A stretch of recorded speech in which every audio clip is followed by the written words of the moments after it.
결혼 8년 차입니다. 저희는 아이가 없습니다. 서로 처음부터 그렇게 약속했거든요. 우리는 둘이서도 충분히 행복할 수 있어. 그게 우리의 신념이자 사랑의 방식이라고 믿었어요. 그런데 요즘은 그 믿음이 흔들립니다. 아니, 어쩌면 이미 많이 부서진 것 같아요. 집은 조용합니다. 말이 없어요. 식사 시간에도 잠들기 전에도. 예전엔 정막 속에서도 따뜻함이 있었는데 이제는 그저 공허함만 남아있네요. 아내는 패션 쪽에 종사하는 프리랜서 디자이너입니다. 출퇴근 시간이 없고 일의 경계도 흐릿하죠. 처음엔 그 자유로움이 멋져 보였어요. 근데 요즘은 뭔가 많이 달라졌습니다. 야외 작업이 많다며 외출이 잦아졌고 회의가 있다며 늦게 들어오는 날이 늘었어요. 핸드폰은 항상 뒤집혀져 있고 심지어 샤워할 때도 가지고 들어가더라고요. 처음엔 그냥 예민해진 내 탓이라고 생각했습니다. 회사 일이 많아져서 스트레스가 쌓인 상태였으니까요. 그날도 그런 날이었어요. 저녁을 먹고 거실에 앉아 있는데 아내가 알 수 없는 이유로 자주 웃더라고요. 휴대폰을 보면서. 물론 아무것도 묻지 않았습니다. 괜히 오해받기 싫었거든요. 하지만 이상했어요. 무언가 분명히 달라졌다는 느낌. 말은 안 해도 느껴지는 그 거리감. 사람 사이에 있는 공기의 온도가 어느 순간 확 변한 걸 눈치는 채기 마련이잖아요. 그날 밤 아내는 늦게 들어왔어요. 11시를 넘긴 시각. 오늘 좀 늦었네? 조심스럽게 물었습니다. 그녀는 미소를 지으며 말했어요. 미팅 끝나고 고객 회사 직원들이랑 회식 겸 간단하게 한잔했어. 그리고는 씻고 바로 누웠습니다. 거짓말 같진 않았습니다. 그런데 이상하게 속이 쓰리더라고요. 다음 날 아침 아내는 평소보다 일찍 나갔어요. 야외 작업이 있다며 메이크업까지 한 상태로. 커피를 마시던 중 집에 있는 그녀의 노트북에 불이 들어와 있는 걸 봤습니다. 일부러 들여다보진 않았어요. 정말이에요. 다만 그 순간 문득 한 문장이 떠올랐습니다. 나는 그녀를 정말 알고 있는 걸까? 어쩌면 몰랐던 건지도 모르죠. 아내가 어떤 사람인지, 무엇을 느끼는지, 무엇을 감추고 있는지.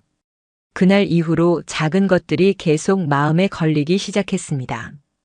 샤워하고 나온 그녀의 목에 남은 향수 냄새. 아내는 원래 향수를 거의 안 쓰는 사람이에요. 어느 날 식탁 위에 놓인 택배 상자. 명품 브랜드 로고가 선명한 작은 상자. 평소 아내가 제 카드를 사용하거든요. 그런데 제 카드 사용 내역엔 그런 구매가 없었습니다. 이건 뭐야? 고객한테 받은 선물이야. 런칭 기념으로 받았어. 눈을 피하며 대답하더군요. 그냥 넘어갔어요. 하지만 가슴이 철렁했습니다. 그 말투, 그 눈빛이 너무 낯설었거든요. 하루 이틀 그렇게 시간이 흘렀습니다. 그러던 어느 날 평소처럼 퇴근해 현관문을 여는데 문득 이상한 생각이 들었어요. 이 집에 나만 살고 있는 건 아닐까? 서로 같이 있는데도 같이 있는 느낌이 전혀 없는 집. 결혼 초엔 이 집이 너무 좋았습니다. 함께 가구를 고르고 벽지를 고르고 소파 색깔 하나하나까지도 서로 맞춰보던 그 시간들. 지금은요. 그 모든 게 남의 집 이야기 같아요. 아내는 더 이상 저를 바라보지 않는 듯 했고 저도 점점 말을 아끼게 됐습니다. 아니, 어쩌면 겁이 났는지도 모르겠습니다. 그녀가 내게 무슨 말을 할까봐. 혹시라도 모든 걸 끝내자고 말할까봐. 그럴 용기가 제게는 없었습니다. 그래서 외면했어요. 애써 아무렇지 않은 척. 모든 걸 알면서도 모르는 척. 그게 더 나을 것 같아서요. 하지만 인간의 감각은 참 신기한 게 작은 틈 하나로도 큰 의심이 자라납니다. 그리고 그 틈은 곧 이름 하나에서 시작됐습니다. SNS는 원래 잘하지 않는 편입니다. 그날도 그냥 심심해서 예전에 쓰던 계정을 열어본 거였어요. 팔로우 목록도 몇 년째 그대로였고 별다른 알림도 없었습니다. 그런데 이상하게도 익숙한 이름 하나가 눈에 띄었어요. 한지석. 한참을 멈췄습니다. 머릿속이 하얘졌어요. 대학 시절 같은 과였고 꽤 친하게 지냈던 친구였습니다. 술도 자주 마셨고 연애 상담도 했던 그런 사이. 졸업하고 나서는 몇 년간 연락이 끊겼었고요. 그 이름이 아내 게시물에 댓글로 달려 있더라고요. 사진 너무 좋다. 감성 여전하네. 처음엔 그냥 반가운 마음이었습니다. 하지만 다시 보니 이상하게 신경이 쓰였어요. 지석이라는 친구가 좀 가벼운 성향이 있었던 친구였어요. 그런 지석이가 아내에게 감성 타령? 그것도 몇 개의 게시물에 연달아 댓글을 달고 있었습니다. 이거 뭐지? 괜히 찝찝한 마음이 들었죠. 그날 밤 자연스럽게 아내에게 물었습니다. 지석이, 너도 알지? 대학 때 친구. 걔가 너 게시물에 댓글 달았던데? 아내는 잠시 멈칫하더니 그냥 웃으며 말했습니다. 아, 지석 씨? 요즘 일적으로 도움 좀 받고 있어. 촬영 코디네이터 한 명 소개해줬거든. 말은 자연스러웠지만 그녀의 눈빛이 묘하게 흔들리고 있었습니다. 그날 이후로 지석이라는 이름이 머릿속을 떠나지 않았어요. 도대체 언제부터 다시 연락을 하게 된 걸까? 내가 모르는 그들의 교류는 얼마나 될까? 며칠 후 아내의 휴대폰이 식탁 위에 놓여 있었습니다. 마침 그녀는 욕실에 있었고요. 무심코 화면을 봤는데 알림창에 지석 오빠라는 이름이 떴습니다. 가슴이 철렁했습니다. 순간 심장이 빠르게 뛰었습니다. 알림 내용은 단순했어요. 오늘도 수고했어. 너랑 있으면 시간이 금방 가. 이건 업무상의 대화가 아니었습니다. 절대 아니었어요. 그날 밤 잠이 오지 않았습니다. 아내는 옆에서 깊게 잠든 듯 했지만 저는 숨이 막혔습니다. 불안과 분노가 얽히며 목까지 올라왔어요. 다음 날부터 저는 조금씩 아내를 관찰하기 시작했습니다. 별말 없이 일상을 지켜보는 척하면서 작은 변화들을 눈에 담았죠. 화장은 전보다 더 정성스럽게 하더라고요. 옷도 바뀌었고 향수도 다른 걸 뿌리기 시작했어요. 그러면서도 저에겐 아무렇지 않게 굴었습니다. 오히려 더 밝고 다정하게. 그게 더 무서웠습니다. 이 사람은 도대체 무슨 생각으로 나와 함께 있는 걸까? 아니, 내가 지금 뭘 놓치고 있는 걸까? 회사에서도 일이 손에 잡히지 않았습니다. 회의 중에도 아내의 표정이, 지석의 문자 내용이 자꾸 떠올랐어요. 그로부터 일주일 후 아내가 주말에 일정이 잡혔다며 외출 준비를 하고 있었습니다. 새로 산 원피스를 입고 립스틱도 평소보다 진하게 발랐더라고요. 무심한 척 물었습니다. 같이 가는 사람 누구야? 코디랑 모델 한 명이랑. 지석 오빠도 근처 온다고 하더라. 그 순간 제 몸이 잠깐 굳는 느낌이었습니다. 지석 오빠? 그렇게 부를 사이였나? 그녀가 오빠라는 호칭을 쓰는 걸 처음 들었거든요. 그 사람. 말 편하게 하기로 했어 자연스럽게 대답하더군요. 하지만 그 웃음 저는 못 잊습니다. 분명 뭔가 감추고 있는 표정이었어요. 그날 오후 저는 그녀를 몰래 따라가 보기로 했습니다. 차를 몰고 100m쯤 뒤에서 조심스럽게 따라붙었습니다. 서울 성수동 한 카페 앞에 차를 세우더니 아내는 내리자마자 전화를 걸었습니다. 그리고 몇 분 후 지석이 나타났습니다. 멀리서도 한눈에 알아볼 수 있었어요. 익숙한 걸음걸이, 허리춤에 손을 얹는 습관까지. 그 사람 맞았습니다. 그들은 자연스럽게 인사를 나누고 어깨를 살짝 건드리며 웃더군요. 저는 그 장면을 차 안에서 지켜보다가 그만 핸들을 세게 움켜쥐었습니다. 그래, 그럴 수도 있지. 그냥 친한 거겠지. 애써 그렇게 말했죠. 그리고 그날 밤 저는 처음으로 그녀의 노트북 비밀번호를 풀어봤습니다. 그리고 그 안에서 충격적인 것들을 마주하게 됩니다. 비밀번호는 여전히 우리의 결혼 기념일이었습니다. 그 사실이 더 씁쓸하더군요. 겉으론 변한 게 없는 척하면서 속은 이미 전혀 다른 곳을 보고 있었다는 뜻이니까요. 노트북을 연 순간 저는 스스로에게 다짐했습니다. 이건 감정으로 보지 말자. 이건 그냥 진실을 확인하는 과정이다. 메일함, 메신저, 일정표, 클라우드. 하나하나 열어보며 단서를 찾기 시작했습니다. 그리고 얼마 지나지 않아 문제의 흔적이 나타났습니다. 사진 폴더 안 프로젝트라는 이름의 하위 폴더 속에서 누가 봐도 작업용으로 보이게 이름을 붙여놓은 그 안에 한눈에 봐도 개인적인 사진들이 있었어요. 술잔을 부딪히는 사진, 늦은 밤 조명 아래 마주 앉은 테이블, 심지어 서로의 어깨에 기대고 찍은 셀카도. 그중 하나는 아내가 입고 나간 바로 그날의 옷이었어요. 숨이 턱 막혔습니다. 아, 이게 진짜구나. 그제야 그동안의 퍼즐이 하나씩 맞춰졌습니다. 택배 상자 속의 명품 상자, 야근이라는 핑계의 늦은 귀가, 바뀐 향수와 웃음의 온도. 모든 게 그 사람이었다는 걸 확신하게 됐습니다. 그 순간 분노가 치밀어 오르기도 했지만 이상하게 차분해지더군요. 그래. 이제는 감정이 아니라 행동으로 보여줄 때다. 다음 날 아침 아내는 평소처럼 옷을 입고 외출 준비를 하고 있었습니다. 오늘도 야외 일정? 응. 오전엔 미팅, 오후엔 야외에서 작업 있어. 늦을지도 몰라.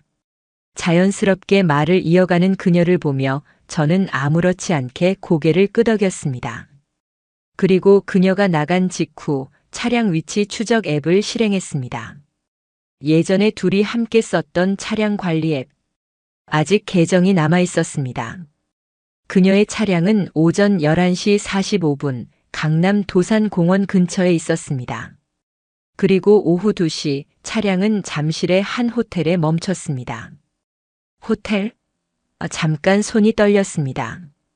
아무렇지 않게 앉아있던 몸이 금세 긴장으로 굳어갔어요. 잠시 후 이름 모를 짜증과 참을 수 없는 궁금증에 결국 차 키를 들고 나섰습니다. 호텔 앞 주차장. 실제로 거기에 그녀의 차가 있었습니다. 그 자리에서 몇 분간 움직이지 못했습니다. 설마 아니겠지. 아무리 그래도 진짜 호텔은 아니겠지. 하지만 직감은 늘 맞습니다. 제 촉은 말하고 있었습니다. 이미 다 끝났다고. 잠시 후 후문 쪽에서 두 사람이 걸어 나왔습니다. 한지석, 그리고 제 아내. 둘은 자연스럽게 걸었고 서로를 바라보며 웃고 있었습니다. 팔짱을 끼진 않았지만 그 거리와 분위기만으로도 충분했습니다. 저는 그들을 멀리서 지켜봤습니다. 다가가진 않았습니다. 지금은 아직 때가 아니었거든요. 그날 밤 아내는 언제나처럼 태연하게 귀가했습니다. 오늘도 바빴지? 응. 좀 힘들었어. 미팅이 길어졌거든. 거짓말. 거짓말을 너무 자연스럽게 하더군요. 그 순간 저는 스스로에게 물었습니다. 어디까지 알아야 멈출 수 있을까? 지금 멈추면 후회하지 않을까? 더는 바보처럼 살고 싶지 않았습니다. 그날 밤 혼자 소파에 앉아 불 꺼진 거실을 바라봤습니다. 아내는 이미 잠든 듯 했고 집안은 조용했습니다. 가만히 있다 보니 이 집이 더 이상 제 공간 같지 않더군요. 숨이 막혔습니다. 분노와 절망 사이 어딘가에서 감정이 꼬여만 갔어요. 하지만 그 감정에 휘둘릴 수는 없었습니다. 이건 분노로 해결할 문제가 아니야. 이건 계획적으로 움직여야 해. 다음 날 아침 저는 출근 대신 병가를 신청했습니다. 그간 사용하지 않은 누적된 연차로 며칠은 충분히 쉴 수 있었거든요. 그리고 그 시간을 오롯이 정리에 쓰기로 했습니다. 먼저 변호사를 찾았습니다. 서울 서초동의 한 사무실. 지인의 소개로 조용히 상담을 진행했어요. 상간자 소송은 가능하십니다. 다만 명확한 증거가 있어야 하고요. 두 사람이 부적절한 관계였다는 정황 외에 호텔 출입 기록, 메시지 내용, 통화 내역 등이 있으면 유리합니다. 이미 일부 확보한 자료는 있었지만 더 필요했습니다. 그래서 포렌식 업체에 의뢰하기로 했어요. 그 업체는 휴대폰에서 삭제된 메시지 복구, 클라우드 자동 저장 사진 복원, 심지어 통화 녹취 여부까지 확인 가능하다고 하더군요. 저는 아내의 태블릿을 조심스럽게 전달했고 휴대폰 백업 파일도 함께 넘겼습니다. 그 순간 분노도 있었지만 그보다 더 컸던 건 모멸감이었습니다. 내가 매일같이 믿고 마주보던 사람이 내 눈앞에서 이렇게까지 다른 얼굴을 하고 있었다는 사실. 그게 견딜 수 없었어요. 그로부터 일주일 자료 정리가 점점 끝나가고 있었습니다.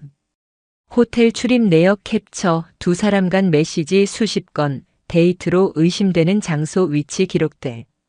심지어 지석이라는 남자가 아내 외에도 다른 여성들과 연락을 주고받은 흔적까지 나왔습니다. 이놈 대체 뭐지? 처음엔 그냥 우연히 다시 만난 인연이라 생각했는데 알고 보니 단순한 바람 상대가 아니었던 거죠. 문득 아내가 너무 불쌍하다는 생각도 들었습니다. 지석에게 아내는 수단이었을 뿐이고 그녀는 그걸 모르고 있었다는 게 아이러니하게도 가슴을 아프게 만들었습니다. 그런데도 저는 멈추지 않았습니다. 이제는 돌아갈 수 없었거든요. 모든 자료를 정리한 날 저는 스스로에게 다시 묻습니다. 이 사람을 용서할 수 있나? 이 사람과 다시 사랑이라는 걸 할 수 있을까? 결론은 명확했습니다. 그날 밤 저는 조용히 아내를 바라봤습니다. 소파에 앉아 책을 읽는 그녀의 옆모습. 여전히 아름다웠지만 그 속에 있는 진심은 더 이상 보이지 않았어요. 요즘 많이 지쳐 보여. 우리 대화가 필요할 것 같아. 잠시 정적이 흘렀고 아내는 고개를 살짝 돌렸습니다. 응? 그녀가 놀란 듯 말했어요. 저는 그 말에 그냥 웃었습니다. 그리고 그 다음 날 결정적인 증거가 담긴 USB 하나를 준비했습니다. 모든 걸 정리해 담은 작은 장치 하나. 그걸 그녀 손에 직접 건네기로 마음먹었습니다. 제 심장은 요동쳤지만 감정은 없습니다. 복수는 감정이 아닙니다. 정확함이고 차가운 선택입니다. 주말 오후였습니다. 비가 조금씩 내리던 날. 아내는 집에 있었고 저는 조용히 USB를 책상 위에 올려두었습니다. 이건 뭐야? 그녀가 물었습니다. 저는 눈을 피하지 않고 말했어요. 그냥 같이 보면 좋을 것 같아서. 우리 이야기야. 그녀는 잠시 망설이다가 노트북에 USB를 꽂았습니다. 그 안엔 하나의 폴더만 있었어요. 이름은 2024 기록. 그녀가 더블 클릭을 하자 정리된 폴더들이 열렸습니다. 위치 기록, 호텔 출입 내역, 메신저, 사진. 하나하나 보기만 해도 모든 걸 이해할 수 있을 만큼 선명했습니다. 처음엔 놀란 눈치였습니다. 하지만 곧 그녀는 입술을 깨물며 말없이 화면을 쳐다봤어요. 사진 폴더를 클릭했을 때 그녀의 손이 살짝 떨렸습니다. 한참을 아무 말도 하지 않았어요. 그러다 결국 그녀가 조용히 말했습니다. 언제부터 알고 있었어? 충분히 오래됐어. 그 짧은 대화에 온몸이 무너지는 것 같았습니다. 숨이 막혔고 가슴이 찢어지는 듯 했어요. 왜 아무 말도 안 했어? 그녀가 눈물을 머금은 채 물었지만 저는 그냥 말했습니다. 넌 내게 설명하려고 한 적 없잖아. 언제든 말할 기회 있었는데 그걸 선택한 건 너였어. 그녀는 고개를 숙였습니다. 그리고 한참을 말없이 있더니 중얼거리듯 말했어요. 지석이 오빠 그런 사람인 줄 몰랐어. 그 사람이 나한테만 그런 줄 알았어. USB 안에는 지석이 아내 외에도 여러 여성과 나눈 메시지가 있었어요. 클라우드 백업을 통해 복원된 자료들이었죠. 같이 여행 가자. 넌 진짜 특별해. 다른 사람은 몰라. 너만 알아줘. 메시지 창의 상대 이름이 바뀔 뿐 내용은 거의 비슷했습니다. 말 그대로 복사한 듯한 감정의 언어들. 그걸 보며 저는 차라리 허탈했습니다. 배신감보다 더 큰 건 그녀가 그 말들에 진심으로 웃고 있었다는 사실이었습니다. 난 그냥 위로가 필요했던 것 같아. 그녀는 그렇게 말했습니다. 하지만 그 순간 모든 게 멀게 느껴졌습니다. 위로라는 단어가 이토록 이기적일 수 있다는 걸 처음 알았어요. 나는 늘 그녀 옆에 있었고 함께 밥을 먹고 대화하진 않아도 같은 공간을 지켜왔는데 그녀가 필요로 했던 위로는 낯선 남자의 말 몇 마디였던 겁니다. 그 사실이 너무 모욕적으로 느껴졌습니다. 그날 밤 우리는 각자 다른 방에서 잤습니다. 아내는 한마디도 하지 않았고 저도 아무 말 하지 않았습니다. 다음 날 아침 아내가 조심스럽게 물었습니다. 이혼할 거야? 저는 고개를 끄덕였습니다. 응. 그 대답 이후 그녀는 더 이상 묻지 않았습니다. 다만 어깨가 축 처진 채로 주방에 앉아 있었어요. 한참을 멍하게 앉아 있다가 그녀가 조용히 말했습니다. 미안해. 저는 그 말에 아무런 감정도 느끼지 않았습니다. 너무 늦었고 이미 무너진 신뢰는 되돌릴 수 없었으니까요. 그녀가 울었는지도 모르겠습니다. 그날 하루 저는 어떤 감정도 느끼지 않으려 애썼거든요. 이건 감정의 문제가 아니니까요. 그저 끝을 정리하는 일일 뿐. USB를 건넨 다음 날부터 저는 더 이상 아내와 눈을 마주치지 않았습니다. 그녀 역시 아무 말 없이 조용히 움직였습니다. 서로가 이미 끝이라는 걸 알고 있었거든요. 하지만 한 사람, 아직 아무런 대가도 치르지 않은 이가 있었습니다. 한지석. 그놈은 내 삶을 조용히 무너뜨린 존재였고 그런 주제에 책임감이라는 단어조차 몰랐습니다. 그를 직접 만나진 않았습니다. 그럴 필요도 없었고 내가 원하는 방식은 정면 충돌이 아니었으니까요. 제가 선택한 방법은 그의 일터를 통해 움직이는 것이었습니다. 지석은 중견 광고 대행사의 콘텐츠 팀장으로 일하고 있었습니다.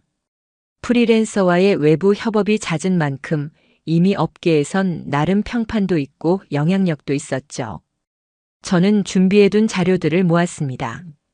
그와 아내의 개인적 관계가 직업적으로 얽혀 있었다는 정황, 회사 자산을 개인 만남에 활용한 흔적, 심지어 다른 프리랜서 여성들과 나눈 부적절한 메시지까지.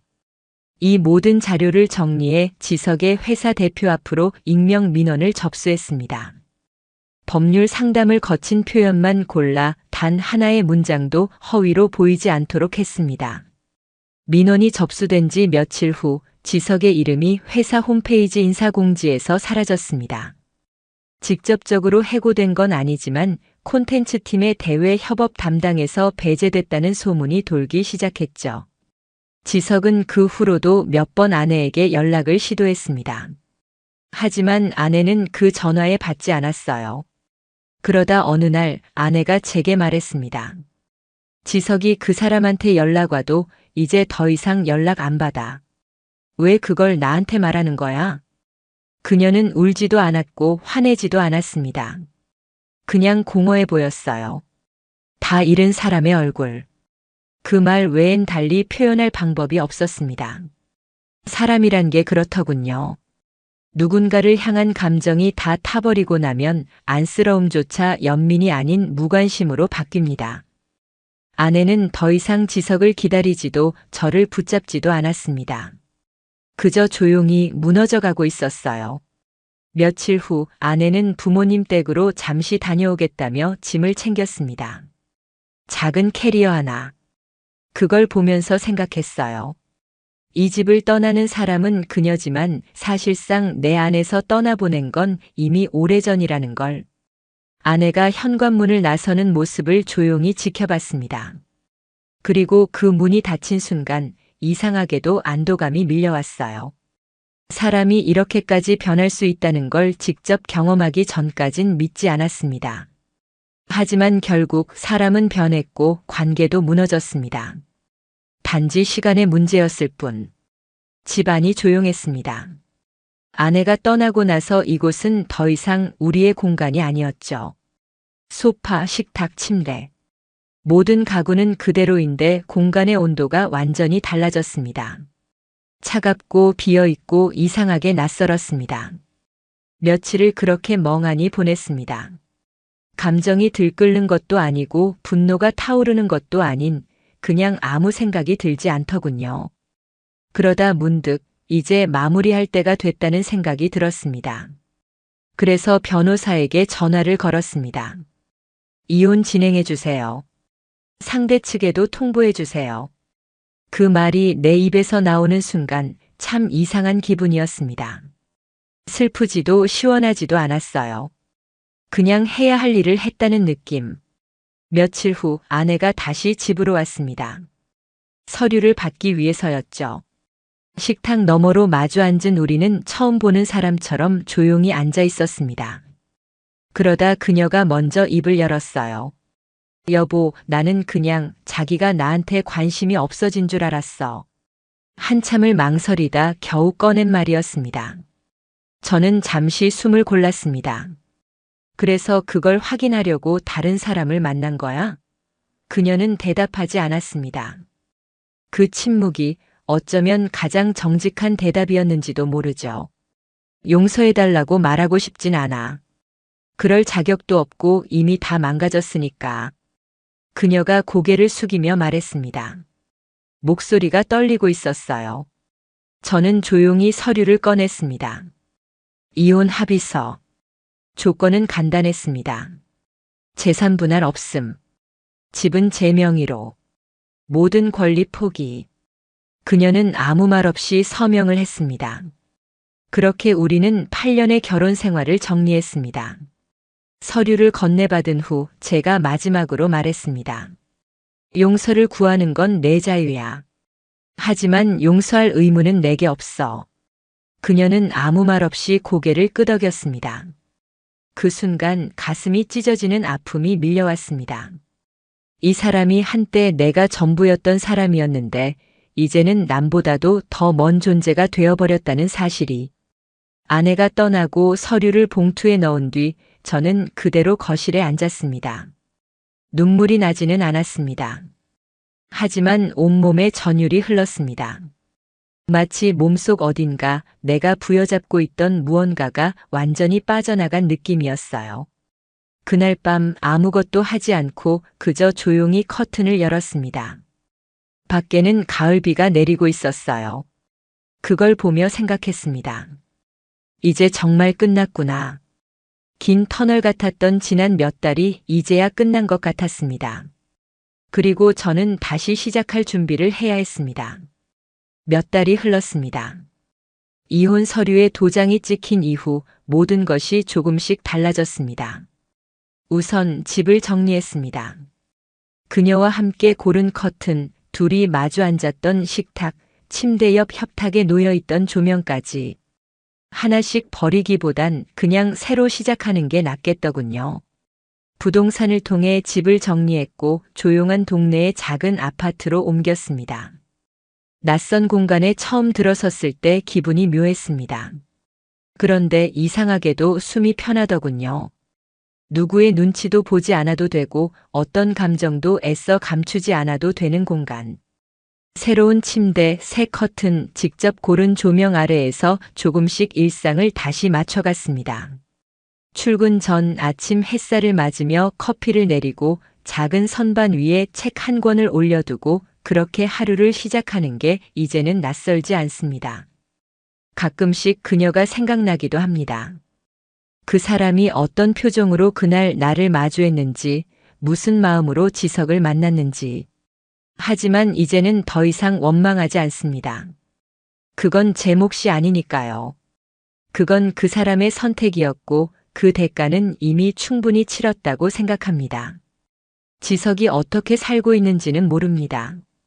더 이상 궁금하지도 않고요. 다만 그 일이 없었다면 나는 지금 이 자리에 있지 못했을 겁니다. 그 고통스러웠던 시간들이 결국은 나를 다시 일으켜 세운 셈이니까요. 지금 이 순간 새로 이사한 집의 창가에 앉아 커피를 내리고 있으면 문득 그런 생각이 듭니다. 내가 무너졌다고 생각했던 그 순간 정작 무너진 건 나 자신이 아니라 내가 믿고 있었던 착각들이었구나. 나는 여전히 나고 나는 여전히 살아있습니다. 그리고 무엇보다 나는 이제 나를 다시 지킬 수 있는 사람이 되었다는 것. 그게 이 이야기의 마지막이자 내 인생의 새로운 시작입니다.